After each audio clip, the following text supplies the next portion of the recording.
Chapter-4 Transcendental Knowledge.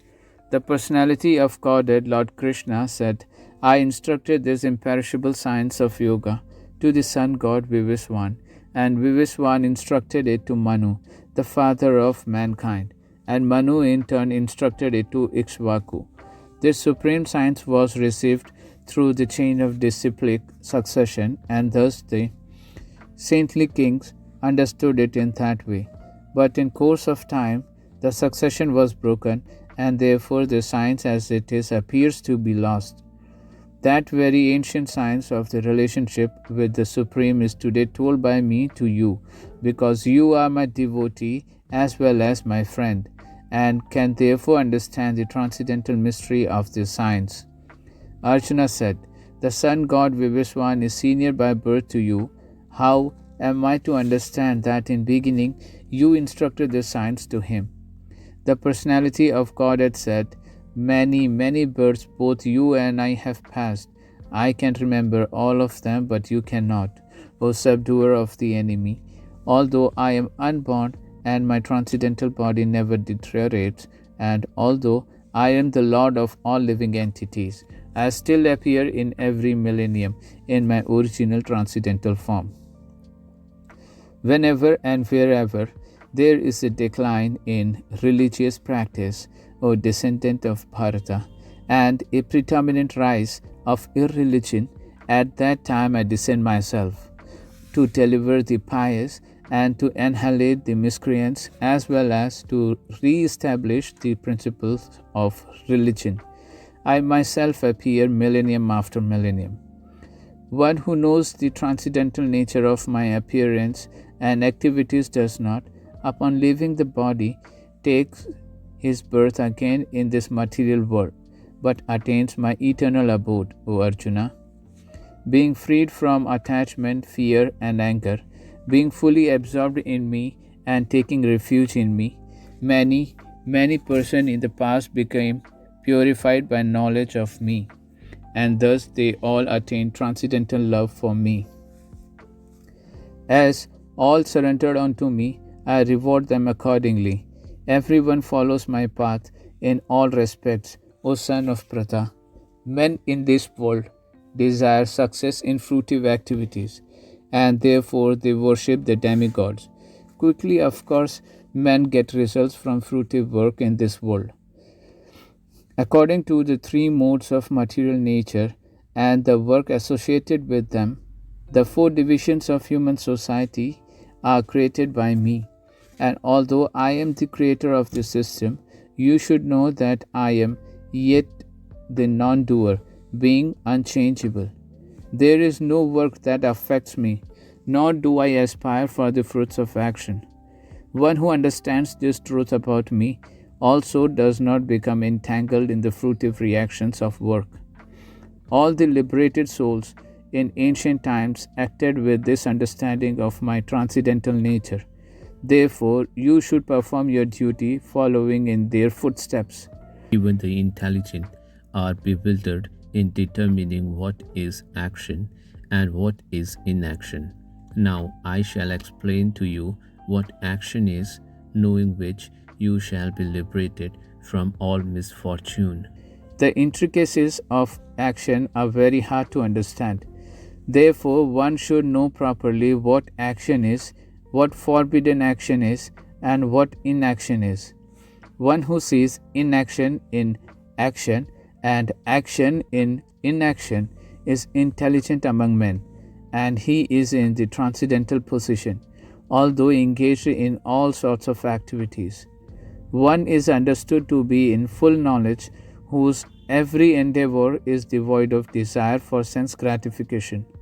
He is said by sages to be a worker of whom the reactions of work have been burned up by the fire of perfect knowledge. Abandoning all attachment to the results of his activities, ever satisfied and independent, he performs no fruitive actions, although engaged in all kinds of undertakings.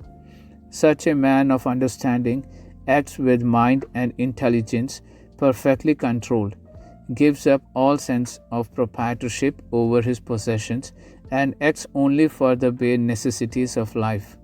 Thus working, he is not affected by sinful reactions. He who is satisfied with gain, which comes from its own accord, who is free from duality and does not envy, who is steady in both success and failure, is never entangled, although performing actions. The work of a man who is unattached to the modes of material nature and who is fully situated in transcendental knowledge merges entirely into transcendence. A person who is fully absorbed in Krishna consciousness is sure to attain the spiritual kingdom because of his full contribution to spiritual activities, in which the consummation is absolute and that which is offered is of the same spiritual nature. Some yogis perfectly worship the demigods by offering different sacrifices to them, and some offer sacrifices in the fire of the Supreme Brahman. Some, the unadulterated brahmacharis, sacrifice the hearing process and the sense of the fire of mental control, and others, the regulated householders, sacrifice the objects of the senses in the fire of the senses. Others, who are interested in achieving self-realization through control of the mind and senses, offer the functions of all the senses and of the life breath as oblation into the fire of the controlled mind.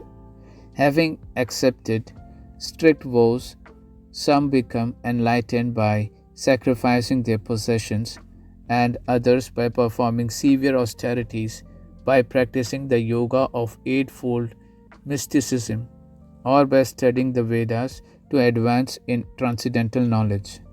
Still others, who are inclined to the process of breath restraint to remain in trance, practice by offering the movement of the outgoing breath into the incoming and the incoming breath into the outgoing, and thus at last remain in trance, stopping all breathing. Others, curtailing the eating process, offer the outgoing breath into self as a sacrifice.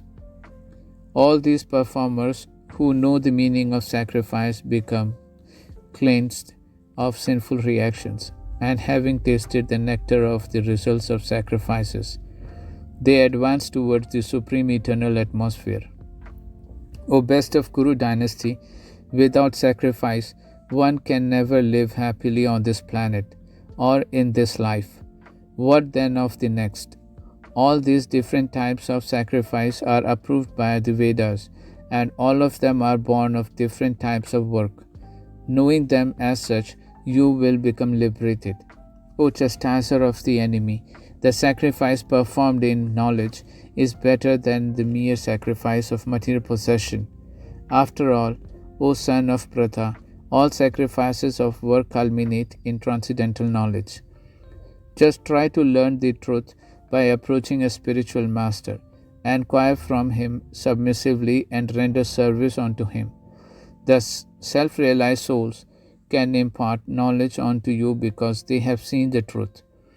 Having obtained real knowledge from a self-realized soul, you will never fall again into such illusion.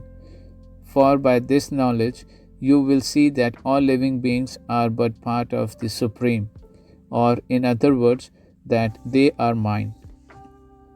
Even if you are considered to be the most sinful of all sinners, when you are situated in the boat of transcendental knowledge, you will be able to cross over the ocean of miseries. As a blazing fire turns firewood to ashes, O Arjuna, so does the fire of knowledge burns to ashes all reactions of material activities. In this world, there is nothing so sublime and pure as transcendental knowledge. Such knowledge is the mature fruit of all mysticism, and one who has become accomplished in the practice of devotional service enjoys this knowledge within himself in due course of time. A faithful man who is dedicated to transcendental knowledge and who subdues his senses is eligible to achieve such knowledge, and having achieved it he quickly attains the supreme spiritual peace. But ignorant and faithless persons who doubt the revealed scriptures do not attain God consciousness. They fall down. For the doubting soul, there is happiness neither in this world nor in the next. One who acts in devotional service, renouncing the fruits of his action, and whose doubt have been destroyed by transcendental knowledge, is situated factually in the self. Thus he is bound by the reaction of work, O conqueror of riches. Therefore, the doubts which have arisen in your heart out of ignorance should be slashed by the weapon of knowledge. Armed with yoga, O Bharata, stand and fight.